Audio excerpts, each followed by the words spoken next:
All right, students. So I'm just gonna make this as short as possible. So in chapter 9, as part of that module, we also have to do tour costing. This is relatively easy, although whenever we talk about numbers, people think this is quite an intimidating process.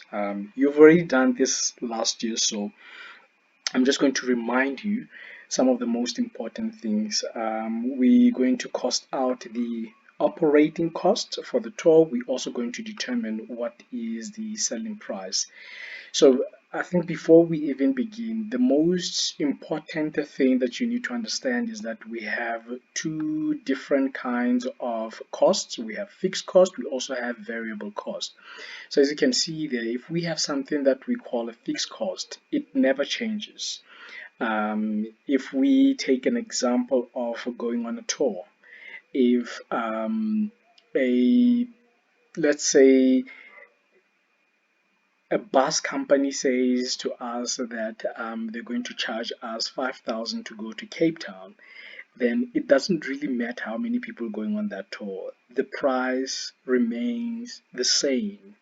Whether it's 20 people going on the tour or 30, the price remains the same. So we refer to that as a fixed cost. And then we also have variable cost. Variable cost would therefore change according to the numbers of people. All right.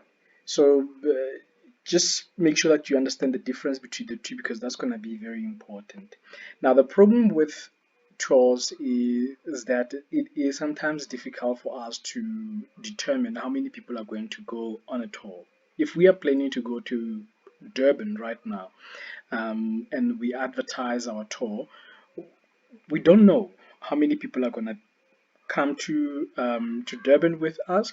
Therefore, we have to sort of predict or come with what we call a reasonable number, which is basically an estimation. It doesn't matter. It can be 30, can be 40, can be 25.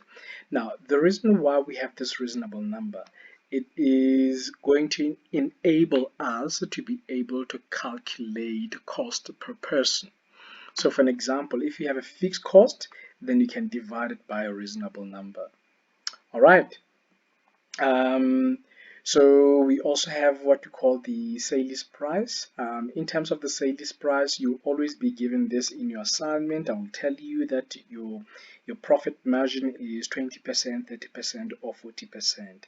There is a formula that we use to calculate the selling or sales price, which is 1.00, which is a representation of 100%, and then we minus the profit margin.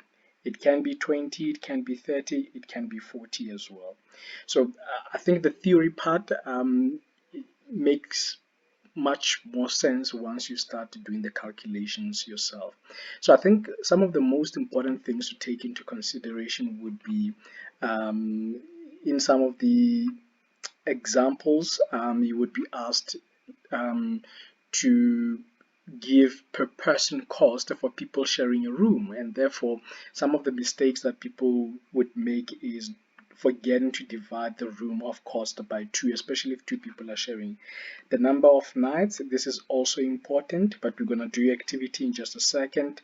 Luggage moves, you remember we have um, most hotels, they charge you for each piece of luggage that they move. So you have to remember how many times they're moving their luggage, so that you can factor in the cost correctly.